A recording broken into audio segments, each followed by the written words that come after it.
Every month of May, the Philippines is filled with the beauty and fragrance of flowers as we celebrate Flores de Mayo and Santa Cruzan. From the colorful flowers offered to the Virgin Mary to the processions of beautiful young women dressed in glamorous gowns, these traditions reflect the country's vibrant culture, deep devotion, and rich history.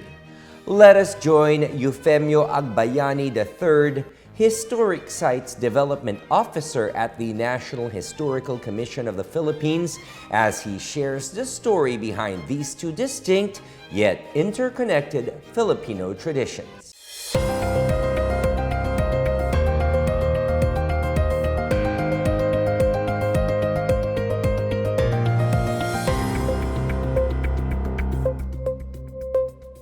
Gandang hapon, ako si Eufemio Agbayani III, Historic Sites Development Officer 2 mula sa Pambansang Komisyong Pangkasaysayan ng Pilipinas or National Historical Commission of the Philippines.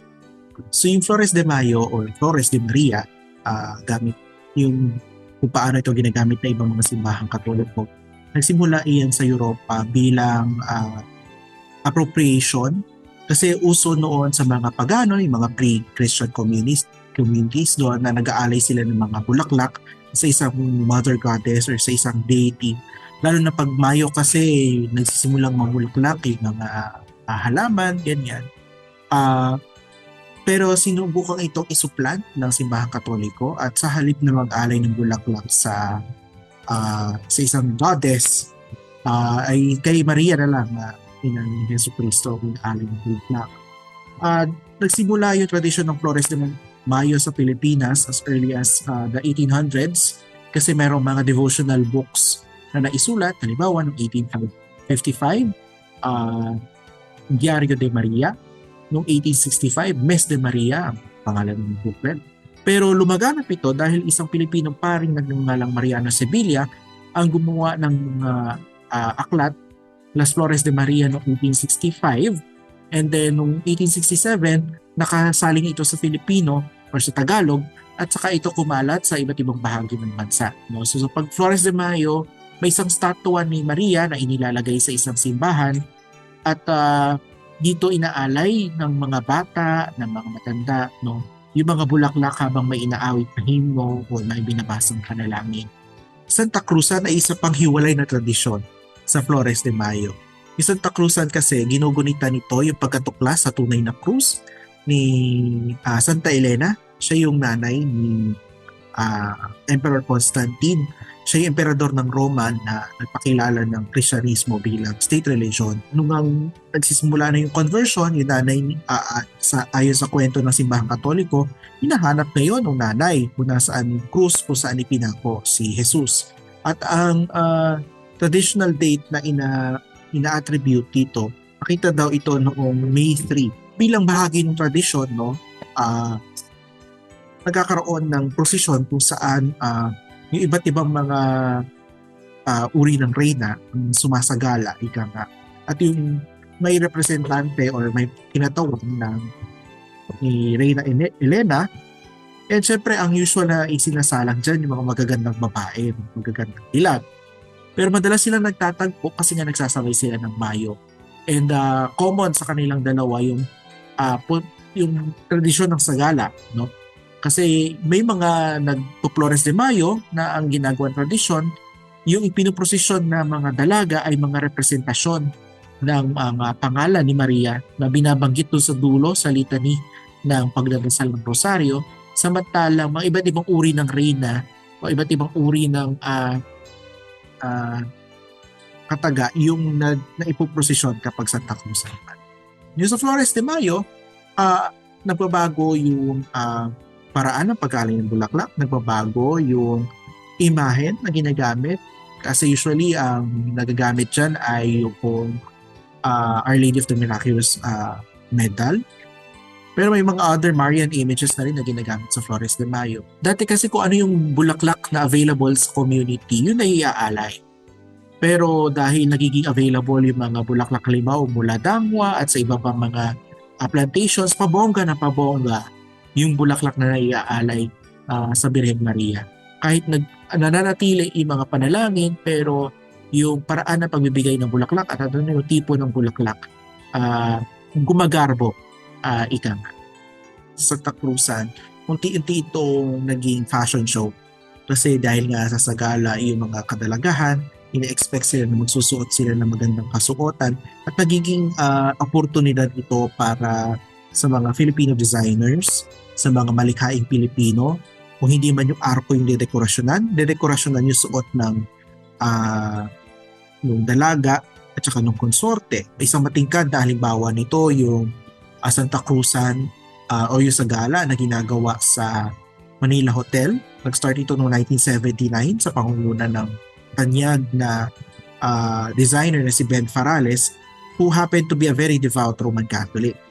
So, naisip niya, i-promote natin ang Filipino designers sa pamamagitan ng tradisyong ito, tapos nagiging kawili-wili pa itong tingnan. May mga nagsasabi nga na yung pagkahumaling natin sa beauty pageant, maaaring nagsimula doon sa Santa Cruzan kasi opportunity yan ng mga magagandang bilag para may pakilala sa pamayanan.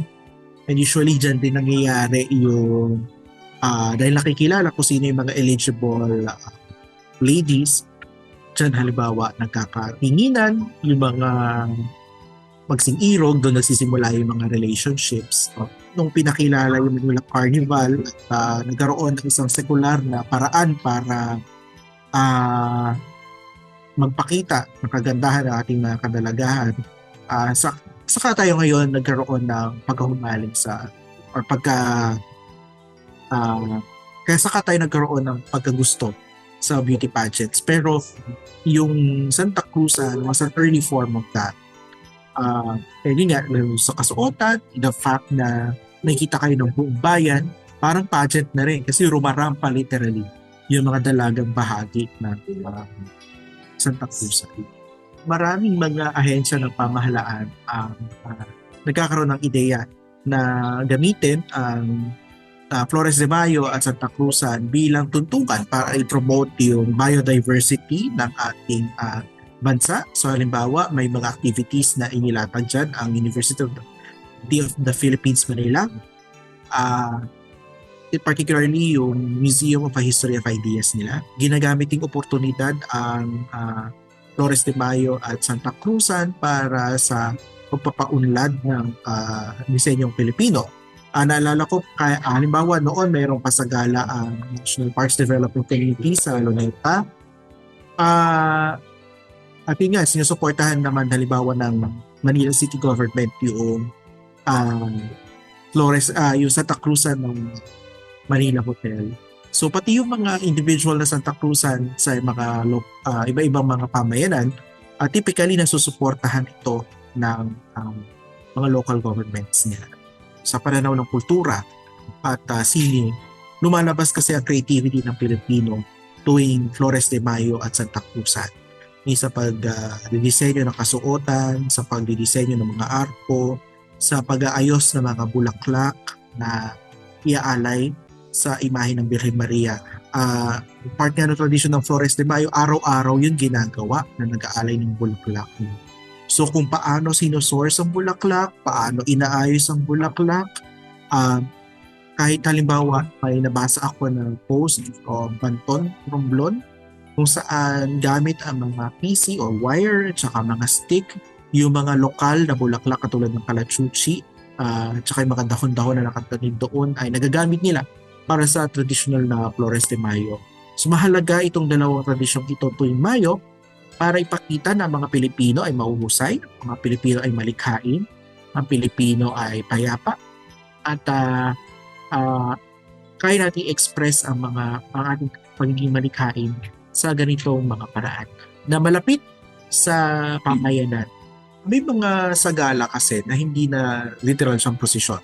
No, nagkasasagala sila ay na secular sense. Yun nga para maipagmalaki ang mga kasuotan o nagkakaroon ng iba't ibang tema, nagkakaroon ng iba't ibang pagpakahulugan. No? So, karapatan naman yan ng mga tao na mag-express ng creativity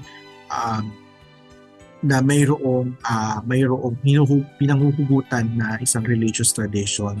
Pero of course, kung tatanungin natin yung ating mga kababayan Roman Catholic, especially yung mga devout, mas prefer nila na manatili yung pagiging solemne, pagiging payak, at ilihis yung attention mula doon sa mga sasagala sa kanilang kasuotan patungo doon sa object talaga dapat ng devotion, which is yung banal na krus si Cristo para sa Santa Cruzan. At para naman sa Flores de Mayo, si Mama Mary. Ang pinakaginagawa na lamang ng pamahalaan, especially through the National Commission for Culture and the Arts, i-document ang mga practices na ito at matiyak na kung ano yung itsura nito noon, ano yung mga practices noon, recorded para kapag nagkaroon ng mga pagbabagong ganyan, may babalikan tayo na ito pala yung itsura na Santa Cruzan noon. Ito pala yung mga pagpapakahulugan. And of course, the burden of preserving this religious tradition lies with the religion itself. No? Ang pinaka may interest na ipanatilihin ang tradisyon ng Flores de Mayo at Santa Cruzan, of course, ay Roman Catholic Church at iba pa mga simbahan na may katulad ng tradisyon. Yung Flores de Mayo at Santa Cruzan at iba pa mga pista tuwing Mayo, yan ay mga resulta ng pagkamalikhain ng mga Pilipino, pagtugon ng Pilipino sa pananampalataya sa paraan ng kasiyasiya, kawili-wili, malikhain. So, inihikayat natin lahat, no? Let's observe these traditions. Kung hindi man tayo makikilahok directly, ay pwede natin ito panoorin. At irespeto din natin yung mga kahulugan na ini-associate ng mga relihiyoso sa mga tradisyong ito, maging magalang, maging mapanuri. And hindi lang yung puro enjoy, pero intindihin din natin at namnamin din natin yung kahulugan sa likod ng tradisyon.